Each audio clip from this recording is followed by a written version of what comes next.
University. And also, you know, kind of almost defiantly saying to the Met Council, you know, we exceed your goals for affordable housing. And as you mentioned, you know, we not only do that, but we have a good quality housing stock, you know, for the most part. And so those are big things. And it gets brownie points if they ever have money for grants or anything. Well, sometimes not. Right, and I don't know how the rules have changed over the years, but I can remember seeing the lists at the one point. Is this gave you so many extra points? Yes, we are actually fairly near the top even now. You're correct. So, you know, the housing thing, and then did you say trails? That was the other? Yes. And when was there were that? very few sidewalks around when I came on, remember? And you think some people thought of them as communist plots or something. Yes, well, now we've succeeded in having a full 25% of what we should have. Well, the other thing I think we've seen some progress on this last comprehensive plan coming through is that there was no one place you could look and find out where those trails were. Because I think Public Works was in charge of some of them, and I think Parks was in charge of some of them, and some of them maybe skirted through planned unit developments or something, and you did not have one map you could look at and see how you could get from point A to point B without going on roadways. Mm-hmm. Yeah. The last time that I was at a Planning Commission meeting, which I might have been the last meeting, I don't know if you guys have had one since then, I forgot to bring up something that I was meaning to, and actually this directly bears on you because you're the chair.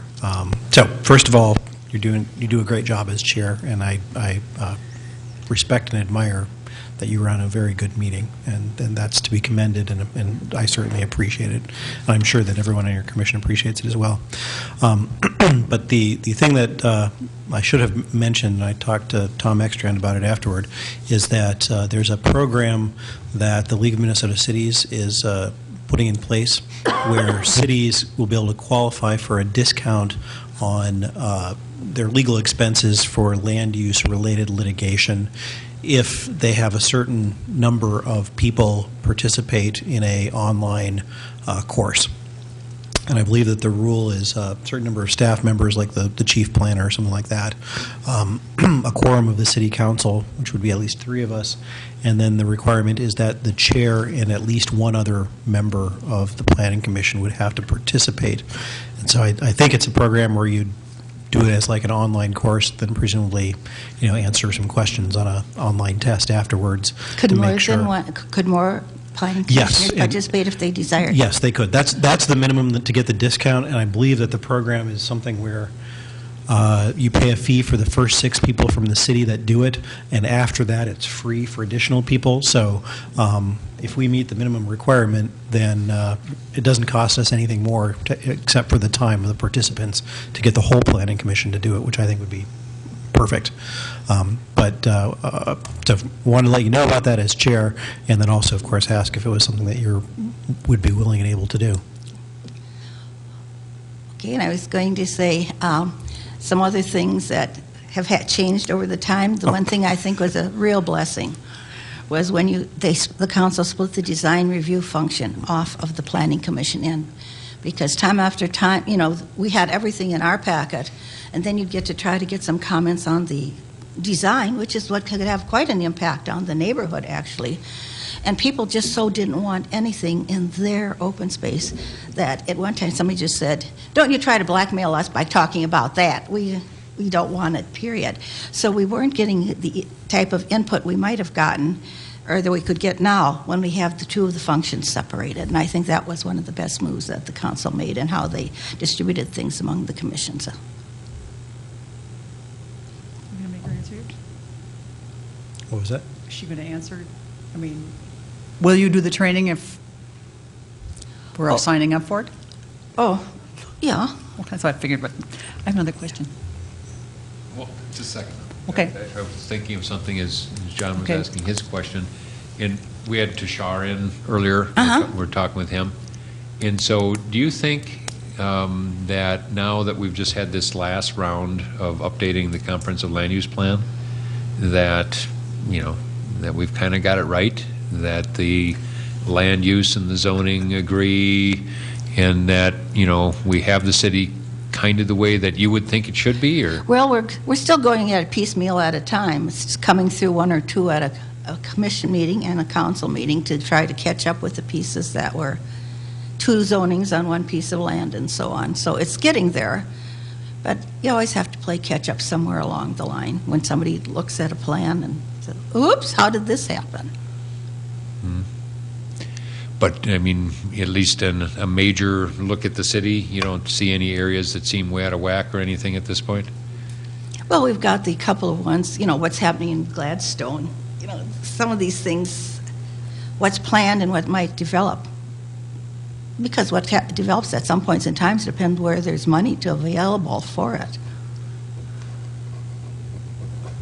If you say, let's suppose something is higher density, and the owner wants to do something with it, but there's no mortgage money available for higher density. So then they say they want to go lower density. Is that a sufficient, Uh-huh. or is it a taking if you don't allow them to do something the market doesn't allow at that point in time? Fortunately, we've not had to face that one yet. Did you have some thought, or? I had another question for when you're done. I'm done.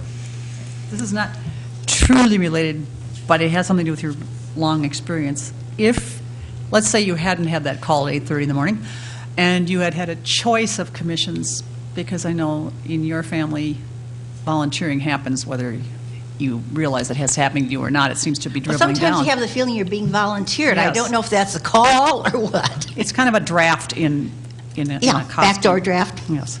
But if you had another commission other than planning, what do you think it might be? Well, one thing, I'm very glad to see that you've got the Human Relations Commission back in place. I always thought that was not good that we were without it for that period of time. And certainly when I was on the HRC as the Planning Commission rep, that was something that has a function, and I don't know what happened at the period of time where we weren't meeting for practical purposes. Yes. That's been remedied, I think. So would you go back to one of those if you had that? I mean, discounting planning commission, are those the two that you really think your focus would be on? It's basically just a curiosity That's question. where I came from, having been there, it wouldn't have to be starting from ground zero. Okay. And the one committee that I was on that, thank heavens, I wouldn't have to work with again, I would certainly hope, was the committee that studied and came in with the recommendation for the form of government. I remember that. I remember that. Yes, the committee came in with the answer that wasn't what the majority of the council had wanted the committee to come in I with. remember that. What was the committee's recommendation? Plan B form of government. What did the council want? Charter or? It depended on which It would county. depend on which council member you talk to, probably. I think some thought we would go to just an administrator form of Yes, government, yeah, I think that was- which wouldn't have been much different than what we had, basically. And as I recall, the thought at the time was, if you're going to do that, you may as well do the manager form of government, because it's more, if you will, it's more under someone's purview day by day. The council wouldn't have to do all the hiring of the employees. and- Yep.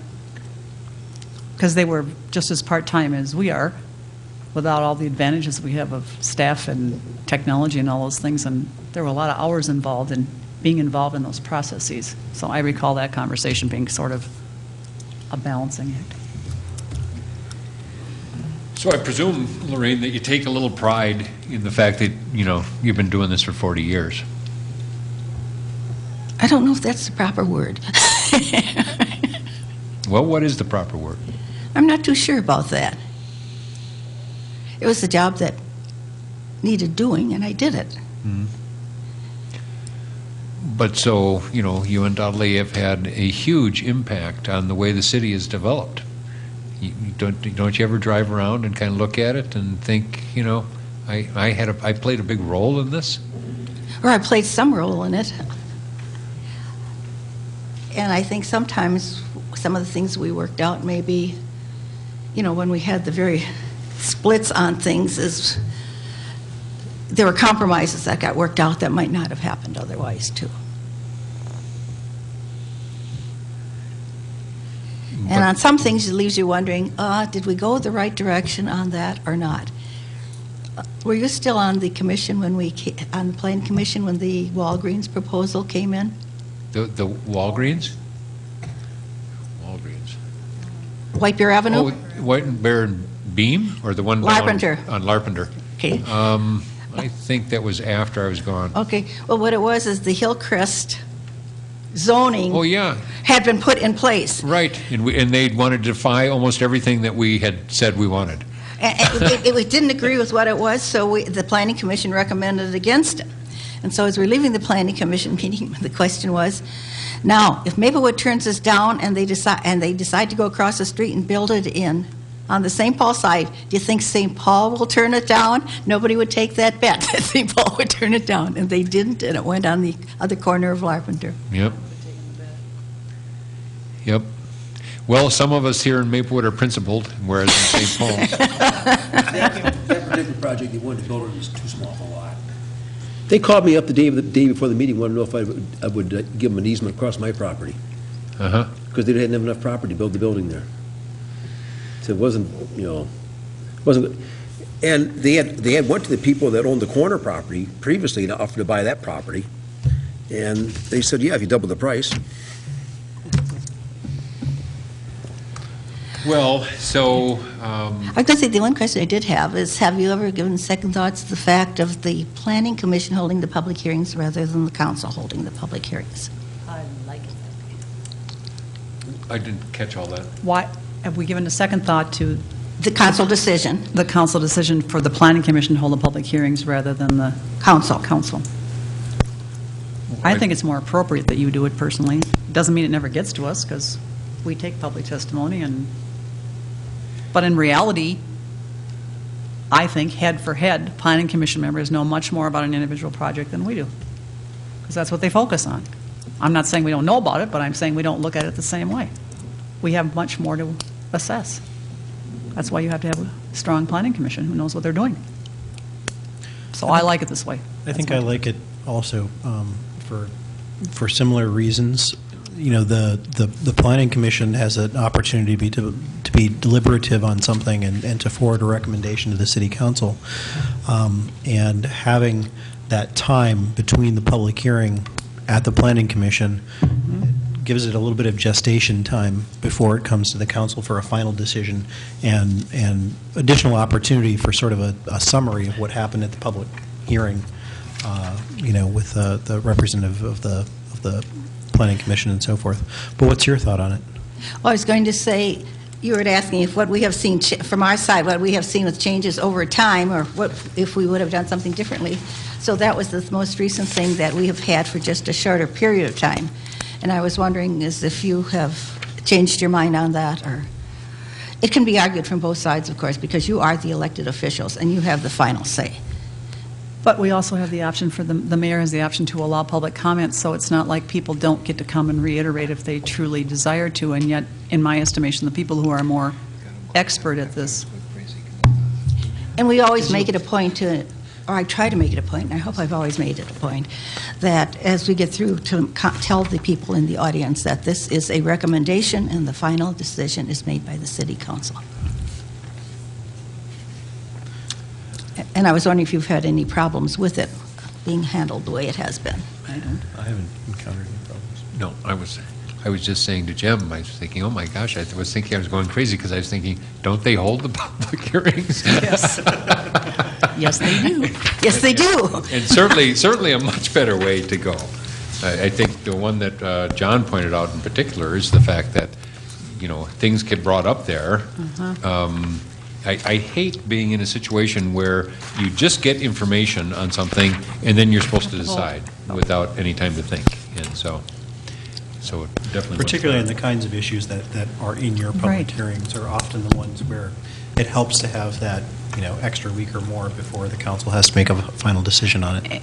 And at least when it's in front of me, the Planning Commission minutes are hugely important, and it also gives us an option to think of some things we might not have thought of and discuss them up here. But not only that, but if the mayor chooses to have public comment, we know where that public comment is coming from. We know where that bubbled up, and we have some answers.